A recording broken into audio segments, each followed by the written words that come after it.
Hi, thanks for watching. Today I'm going to do a book review of the novel called The Charterhouse of Parma by Stendhal.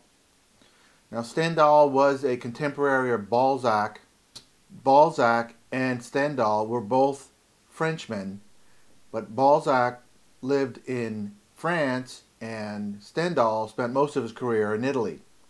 One of the reasons why I chose to read this book was because this version, the Everyman Library version, is translated by C.K. Scott Moncrief.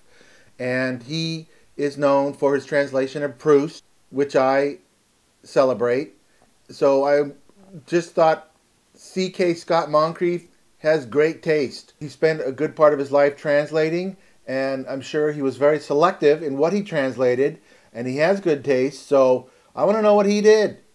So the book opens and it's a great beginning. I was into the book on page 3. I'm hooked. It begins with a character who is announced that he is the hero of the story. His name is Fabrizio. He is a young man in his late teens, and he is as romantic. He has romantic ideas about the Napoleonic Wars, and he really wants to just participate in Napoleonic Wars. He idolizes Napoleon. So he lies and he deceives people and he wears disguises and he gets his way into the Napoleonic Wars. And there's violence and bloodshed and great dialogue and action. It's great. It's just a great opening for the story. And so after that, Fabrizio returns to Parma.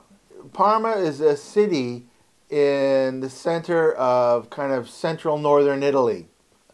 I was lucky enough to spend an afternoon in Parma, and it's really, wish I had more time to visit there. This novel is kind of, has a very dynamic plot, and my sister says that genre is about plot and literature is about character.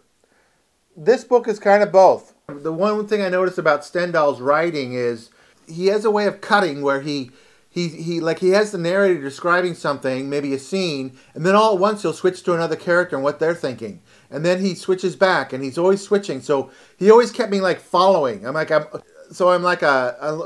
horse following a carrot, you know. And he keeps switching things, and I feel like I'm always catching up to what he's doing, and you have to adjust to the different characters and what they're thinking. But it keeps me turning the pages. So there's all these plot things that happen. The characters develop. One thing I notice is that Fabrizio, in a general way, one thing about the different characters is Fabrizio makes decisions based on his passions. And it often gets him in trouble because other people in the book have passionate feelings, but they make decisions based on their reason. There's a difference between him and them. So like they might love a person, but they wouldn't marry the person that they're passionately in love with because another person who loves them gives them access to money or to power. So they're making decisions based on their reason, and Fabrizio's on his passion, and he gets into trouble because of this. And it kind of gets into this whole idea of love and how they thought of love, and it seems like Stendhal knows his audience, and they really like this love. You know, they're just like, if you keep talking about love and this kind of platonic love, then that really captivates people. This book has love. It has unrequited love. It has requited love. It has violence. It has war. It has sex. It has prison. It has escape from prison. It has religion. It has power structures. It has palaces and Prince of Parma, suffering, jealousy, intrigue. So towards the middle of the book, this melodramatic theme of love had been elevated to such a high level that I began to think all the characters were stupid. And so that's my main criticism of the book. At the same time, I realized that type of melodrama appeals to a large audience of people in those days and in these days. There is a difference between Balzac and Stendhal. Balzac is apples and Stendhal is applesauce. It's kind of an interesting historical artifact for me. I'm not a big novel reader, but if you're a novel reader, I'm sure you're like this, because but as a historical artifact, I'm sure this book was popular for decades and even a century.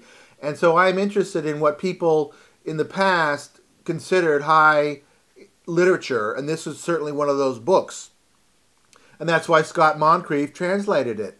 As a reader, it puts me in the period of the Napoleonic Wars and the post-Napoleonic Wars, but it also puts me in the historical position of a reader who read Stendhal in the 1800s. And that's kind of fun for me. Stendhal also has a pattern of setting up something that's going to happen and then it never happens. For example, at one time he has 3 characters and they're trying to avoid prosecution from the authorities. So they're all together and in a carriage, and they decide that they want to separate, and they're going to meet back up in Bologna.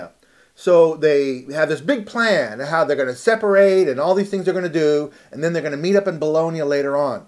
Well, they never meet up. He just drops it. They set the plan. He sets the plan out very carefully, and then it never happens. And I'm like, what happened? You set me up, and then nothing happened. And so I thought, first I kind of criticized him for that. And then I started thinking about it, and I started thinking, you know, that's the way life is. You think these things are going to happen, and you plan for them, and then they never even happen. You know, you think you're going to become friends with somebody, and then it never happens. I mean, that's really what life, that's a lot of life is like that. So in that way, it was very realistic. I think it's a good book. It's a good book if you like novels. It's gonna be very entertaining, and thanks for watching.